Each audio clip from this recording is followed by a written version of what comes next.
ဒီနေ့ဗီဒီယိုလေးမှာတော့ DaVinci ထဲမှာပါတဲ့ Inspector 2အကြောင်းကို sharing လုပ်ပေးမှာပဲဖြစ်ပါတယ်။ပြီးခဲ့တဲ့တစ်ပတ်ကတော့ကျွန်တော် basic editing အကြောင်းလေးကို cover လုပ်ပေးပြီးသွားပြီဖြစ်ပါတယ်။ project ဘယ်လိုစောင့်မလဲ edit ကိုဖြတ်မယ်ဆက်မယ်ဆိုရင်ဘယ်လိုလုပ်ရမလဲဆိုတဲ့ဟာလေးကိုရှေ့တစ်ပတ်ကဗီဒီယိုမှာသွားကြည့်လို့ရပါတယ်။အခုဒီတစ်ပတ်မှာတော့ကျွန်တော်တို့နည်းနည်းလေးထပ်ပြီးအဆင့်မြင့်လိုက်မယ်။ကျွန်တော် title တွေကို animation ထည့်မယ်။ဒါမှမဟုတ်လို့ရှိရင်ကျွန်တော်တို့ keyframe တွေချတဲ့ဟာလေးတွေဘယ်လိုလုပ်လဲဆိုတဲ့ဟာကိုသိဖို့အတွက်ကို inspector လေးကိုသုံးပါမယ်ကျွန်တော် vlog တွေအကုန်လုံးကို vertical နဲ့ထုတ်တာရှိရဲဒါတယောက်ကတော့ကျွန်တော် request လုပ်ပေးတယ် landscape လေးနဲ့လုပ်ပြပေးပါဆိုတဲ့အခါကျတော့ DaVinci editing ကိုတော့ horizontal နဲ့ကျွန်တော် try ကြည့်ပေးမယ် project လေးကိုစဖွင့်လိုက်မယ်ဆိုလို့ရှိရင်ပြီးခဲ့တဲ့တစ်ပတ် project ဆိုရင်ကျွန်တော်တို့ဖြတ်မယ်ဆက်မယ်ဖြတ်မယ်ဆက်မယ်ဆိုပြီးတော့ရှိပါတယ် talking head ရိုက်နေတာဖြစ်တဲ့အတွက်ကြောင့်မို့ကျွန်တော်စကားပြောတဲ့ဟာလေးတွေအတန်နှစ်ခုပူးွားတာမျိုးမဖြစ်စေချင်တဲ့အတွက်ကြောင့်မို့ကျွန်တော်တို့ကအတန်တွေကို mute လုပ်လို့ရဗီဒီယိုထဲမှာပါတဲ့ timeline ထဲမှာပါတဲ့ဗီဒီယိုတွေကို mute လုပ်ချင်တယ်ဆိုရင်တစ်ခုနှိပ်လိုက်တာနဲ့ clip ဖြစ်တယ်အဲ့ဒီအချိန်မှာကျွန်တော်တို့ကအပေါ်ကအရုပ်ကိုပဲလုပ်ချင်တယ်ဆိုရင်ကျွန်တော် alter နဲ့ clip နဲ့နှိပ်လို့ရတယ်အမှအောက်ကအတန်ကိုပဲယူချင်တာဆိုရင်ကျွန်တော်တို့ကလွတ်တဲ့နေရာမှာတစ်ချက်နှိပ်ပြီးရင်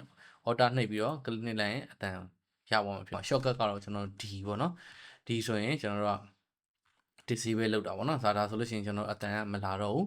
အတန်မကြားတော့ဘူးနော်ဆိုတော့ဒီသဘောတရားတိုင်းပဲကျွန်တော်တို့ကဖွင့်မယ်ဆိုရင် alter click နဲ့ဒီနှိပ်လိုက်ရင် disable ဖြစ်သွားအရုပ်ကိုမပြချင်ဘူးခဏပိတ်ထားခြင်းနဲ့ဆိုရင်ဒီနှိပ်လိုက်လို့ရတယ်ဆိုတော့ဒီလိုမျိုးလေးလို့ရပါတယ်အောက်ကဟာကို alter နဲ့ drag ဆွဲပြီးတော့ကျွန်တော်တို့ကဒီနှိပ်လိုက်လို့ရတယ်ခုချင်းစီပိတ်မလားဒါမှတစ်လိုင်းလုံးပိတ်မလားအကုန်လုံးပိတ်မလားဆိုတော့ပိတ်လို့ရတယ် audio 1 track 1မှာရှိနေတဲ့အတန်အကုန်လုံးကိုကျွန်တော်တို့က solo ရှိတယ်ပြီးတော့ mute track ရှိတယ်ဆိုတော့ mute track ကိုနှိပ်လိုက်ပြီဆိုရင်တို့ highlight လေးဖြစ်သွားမယ်ဒါဆိုရင်ကျွန်တော်တို့က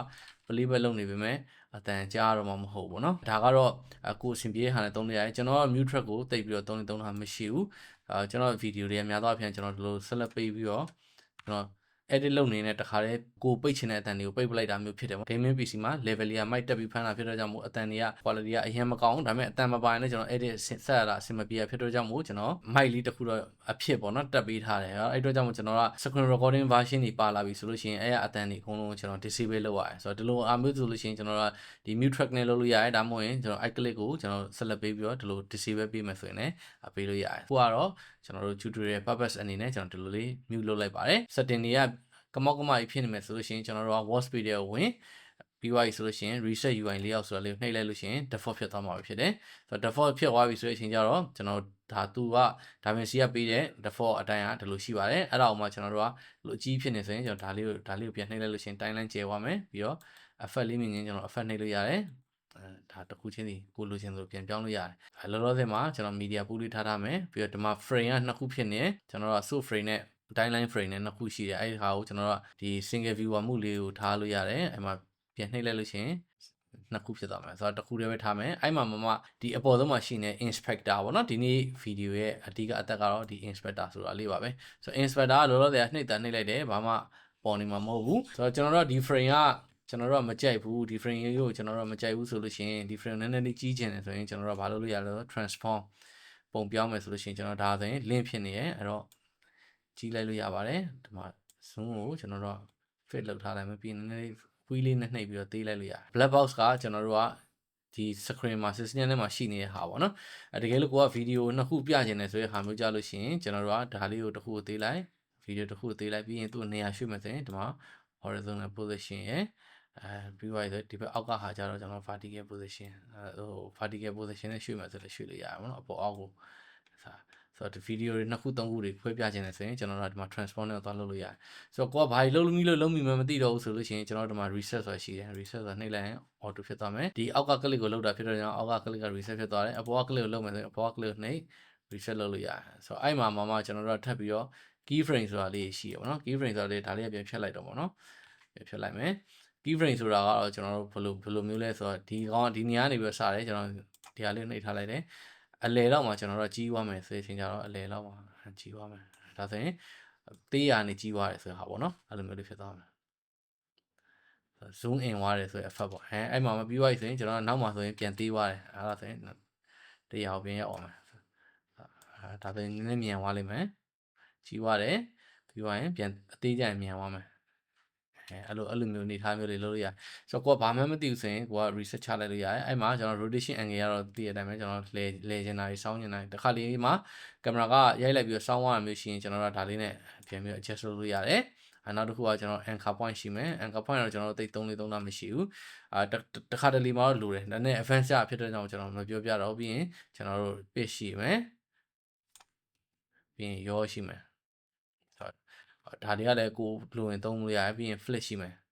selfie ရဲ့လို့ flip ဖြစ်တဲ့ဟာမျိုးတွေကိုအပေါ်အောက်ဘာညာရှိမယ်ဆိုတော့ transform တော့အသုံးများတဲ့ဟာဖြစ်တယ်ပြီးရင် AI smart frame တွေရှိတယ်ဒါကလည်းနောက်ထပ် video တွေမှာလာဖို့ရှိရပါတော့လောလောဆယ်ကျွန်တော်မပြောသေးကြော်ရမယ် cropping tool ရှိရ cropping tool ကတော့အခုဒီမှာဒါဆိုတကားကြီးပါနေရကျွန်တော်တို့ crop left ကိုဆိုရင်ဒါဆိုရင်မပေါ်ချင်တဲ့ဟာကိုဖြတ်လိုက်လို့ရတယ် crop right ဆိုရင်ပြီးရင် top ရဲ့ bottom ရဲ့ဆိုတော့အဲ့ဒါမှကျွန်တော်တို့ key frame နဲ့သွားခြင်းနဲ့ဆိုလို့ရှိရင်လည်းသွားလို့ရတယ်ကျွန်တော် animation ပဲဖြစ် editing ပဲဖြစ် key frame အသက်ပဲဆိုတော့ key frame နဲ့ကိုလုပ်ချင်တာလေးလုပ်လို့ရမယ်ဆိုတော့ cropping tool သုံးတယ် transform tool သုံးတယ်ပြီးရင်ကျွန်တော်အကြိုက်ဆုံးကတော့ dynamic zoom ဆိုတာကျွန်တော် key frame တွေလုပ်ဆရာမလို့ zoom in zoom out ကိုတော့ auto လုပ်ပေးရဟာပေါ့နော် dynamic zoom ကို online တယ်ဆိုရင်ကျွန်တော်တို့ကကလေးရဲ့အရှိပေါ်မူတည်ပြီးတော့ zoom in zoom out လုပ်ပေးတာပဲဖြစ်တယ်ဆိုတော့တကယ်လို့များကိုက control z နှိပ်လိုက်ကလေးလေးကိုတိုးလိုက်မှာပေါ့နော်ကလေးလေးကိုဖြတ်လိုက်မယ်control B နှိပ်ပြီးတော့ဖြတ်လိုက်မှာပေါ့နော်အဲဆိုလို့ရှိရင်ကျွန်တော်တို့ shortcut က control B နဲ့ဖြတ်လိုက်လို့ရတယ်ဒါဆိုကလေးလေးကဒီတိုလိုလေးကိုကျွန်တော်တို့က dynamic zoom ဆိုတာလေး online လို့ရှိရင်ဒီအတိုလေးမှာကျွန်တော်ဒါဆိုရင်ကြီးရငယ်သွားတယ်အဲ့ဒါမှကျွန်တော် swap လုပ်လိုက်လို့ရှိရင်ငယ်ရကြီးသွားမယ် key frame တစ်ခုချင်းစီခုနပြထားသလိုkey frame ကိုတစ်ခုချင်းစီချတယ်မလို့တော့ဒါကလည်းအဲ့လိုပေါ့ code ကလေးရဲ့ timeline ရဲ့အနေထားပေါ်မူတည်ပြီးတော့ရှည်တယ်ဆိုလို့ရှိရင်ကျွန်တော်တို့ဒီ dynamic zoom လေး online ပြီဆိုလို့ရှိရင်ကျွန်တော်တို့အနည်းအမြန်ကကွာသွားမှာဖြစ်တယ်ဆိုတော့သူ့မှာကတော့ကောင်းတာကတော့အဲ့လိုမျိုးပေါ့ click တိုလေးတွေကို dynamic zoom ပေးမယ်ဆိုတော့ညက်ကလေးနဲ့သွားတဲ့ effect မျိုးကိုရတယ်အဲ့လိုမျိုးမှမဟုတ်ဘဲနဲ့ကျွန်တော်တို့ဒီလို click ကြီးအရင်ရှည်နေတဲ့ကောင်ကြီးကိုသွားပြီး select လုပ်ပြီးတော့ပြီးလိုက်ပြီဆိုရင် dynamic zoom ကပြီးတော့ဖြည်းဖြည်းနဲ့မှန်သွားနေမှာเนาะအခုဒီမှာဒါဆိုရင်ဒီနေရာနေပြီးတော့မှသွားဟိုးနောက်ဆုံးရောက်တော့မှဒီ frame ဖြစ်မှာဆိုတော့ဒီတိုင်းဆိုရင်တော့မတိမတာလေးပဲဖြစ်နေမှာရွေ့ဟွာเนาะအဲ့လိုမျိုးလေးဖြစ်သွားမှာဆိုတော့ဒါက key frame နဲ့လုပ်မယ်ဆိုရင်လည်းအသေးစိတ် detail လုပ်လို့ရတယ်ဟိုအလွယ်တကူကတော့ကျွန်တော်တို့ကဒီမှာဒီကနေပြီးတော့ဒီထိ3စက္ကန့်လောက်ကြာတဲ့ဟာကို dynamic zoom online လို့ရှိရင်တော့ဒါကတော်တော်လေးကောင်းတဲ့ effect ကိုရတယ်ဆိုတော့ dynamic zoom ကကျွန်တော်ကြိုက်တယ်နောက်တစ်ခုကကျွန်တော်တို့ကဒီဟာကိုအလင်းမှောင်လေးချိန်နေတယ်ဆိုရင်ကျွန်တော်တို့ composite မှုနဲ့သွားလို့ရတယ်ခဏဆိုရင်ပိုလင်းသွားမယ်ကျွန်တော်မဲနေတယ်ဆိုရင် multiply တခြားသောဟာတွေကတော့ opacity ရှိမယ်ဆိုတော့တခြားသောဟာတွေနဲ့လည်းကျွန်တော်တို့အများကြီးသွားပြီးတော့လုပ်မယ်ဆိုရင်လုပ်လို့ရတယ်ဆိုတော့ဒါကblending မှုမှာကိုနှစ်သက်တဲ့ဟာကိုကြိုက်တဲ့ဟာပေါ့နော်ကိုသုံးလို့ရတယ် layer နဲ့ပတ်သက်ပြီးတော့ကိုကသိမယ်ဆိုလို့ရှိရင်တော့ပိုအဆင်ပြေတယ်နောက်တစ်ခုက speed change ကတော့ဒီမှာသုံးမယ်ဆိုရင်လည်းကျွန်တော်တို့ကသုံးလို့ရတယ်သူ့ကို speed မြင်နေတယ်ဆိုရင်ကျွန်တော်တို့ကအခုဒီမှာဒါ130မြင်လိုက်ပြီအဲဆိုရင်ကျွန်တော်ပြောတဲ့ဟာတွေကမြင်သွားလိမ့်မယ်အားမဟုတ်ကျွန်တော်နှီးသွားမယ်ဆိုရင်နှီးလို့ရတယ်အဲ့တော့အဲ့ဟာလည်း reset လုပ်ချင်လုပ်လို့ရတယ် slow motion တွေပါဆိုလို့ရှိရင်ကျွန်တော်ဒီမှာသွားပြီးချိန်လို့ရတယ်ဒါပေမဲ့ဒီကနေတော့ကျွန်တော် slow motion ကိုသုံးတာမရှိဘူးဒါပေမဲ့သိအောင်လို့သာပြောပြပေးတာပဲဖြစ်တယ်တကယ်လို့များကိုယ်ရိုက်ထားတဲ့ဟာတွေကလက်နဲ့ဟန်းရိုက်ထားတယ်နည်းနည်းပါလှုပ်ခါနေဆိုရင်ဒီ clip လေးကိုကျွန်တော်နှိပ်ပြီးတော့ stabilize ဆိုပြီးတော့လုပ်လိုက်လို့ရှိရင်သူကသူ analyze လုပ်ပြီးတော့ကို stabilize လုပ်ပေးမှာဖြစ်တယ်အဲ့တော့ camera တွေက gimbal မပါဘဲနဲ့ဟန်းရိုက်ထားတဲ့ဟာမျိုးတွေဆိုလို့ရှိရင် automatic အလိုလျောက်ချိန်ကြီးပြီး stabilize ပေါ့နော် VY ဆိုလို့ရှိရင်ကျွန်တော် smoothness ဆို straight တို့ cropping ratio တို့အများကြီးချိန်လို့ရတယ်ပြီးရင် lens correction ရှိမယ်ဒါကတော့အဲ့လို wide နဲ့ရိုက်တယ်ဆိုလို့ရှိရင်ကျွန်တော် lens correction တွေ analyze လုပ်ပြီးတော့လုပ်လို့ရတယ်retain and scaling ဆိုတာကတော့ကျွန်တော်တို့ကဒီ frame format တွေမတူဘဲနဲ့ရိုက်ထားတယ် NTSC တွေပါတွေဖြစ်နေမယ်ပြီးသွားပြီဆိုရင်ကြလို့ရှိရင်4K နဲ့ရိုက်တယ် HD နဲ့ရိုက်တယ်ဆိုတဲ့အချိန်မျိုးကြလို့ရှိရင်ကျွန်တော်တို့ဒီဟာတွေအကုန်လုံးလိုက်ညှိဖို့တော့ကို automatic လုပ်ပေးဟာဒီကနေတော့လုပ်လဲရတယ်ဒါပေမဲ့ဒီ project setting တစ်ခုကိုထားလိုက်တာဖြစ်တဲ့ကြောင့်မို့ကျွန်တော်တို့က project setting မှာကျွန်တော်တို့ကဘာထားလဲဆိုတော့ project setting ထဲမှာကျွန်တော်တို့က timeline resolution ကို full HD ထားပေးထားတယ်ကျွန်တော် vertical ဆက်တယ်ဆိုရင်ကျွန်တော် vertical resolution ကို on ပေးတယ်အခုကတော့ on ထားပါတော့အခုကတော့ landscape နဲ့လုပ်ပြရဖြစ်တဲ့ကြောင့်ဒီ 29.97 frame ထားလိုက်တယ် playback ကိုလည်းကျွန်တော်တို့ကဘယ်လောက်ထားမယ်ဆိုရင်ဒါလိုဟာမျိုးပေါ့ဒီ project setting တိုင်းယူပြီးလုပ်မှာဖြစ်တဲ့ကြောင့်ကျွန်တော်တို့က 4K ထည့်လဲ HD ပဲဖြစ်သွားမယ်ပြီးရင် AI super scale ဆိုတဲ့ဟာရှိမယ်ဆိုတော့inspector နဲ့ပတ်သက်ပြီးတော့ကျွန်တော်တို့ဗီဒီယိုလေးကတော့ဒီလောက်ပဲဒီထဲမှာအဓိကသုံးတဲ့ဟာက transform ရယ် crop ရယ် dynamic zoom ရယ် stabilization ရယ်ဒီဟာတွေကတော့ကျွန်တော်အသုံးအများဆုံးပဲဖြစ်ပါတယ်ဒါဗင်စီကိုအဓိကသဘောကျတဲ့ဟာကတော့ဒီချက်တွေပဲဖြစ်ပါတယ် personal preference ရတော့ကျွန်တော်ကတော့ဒါဗင်စီကိုအရင်သဘောကျတယ်တယောက်တော့အကြိုက်တူချင်းမှလည်းတူမယ်ဒါဗင်စီနဲ့ပတ်သက်ပြီးတော့မရှင်းတာမသိတာရှိရဆိုလို့ရှိရင် comment မှာကျွန်တော်မေးခဲ့လို့ရပါတယ်နောက်တဲ့ဗီဒီယိုမှာတွေ့မယ်နော်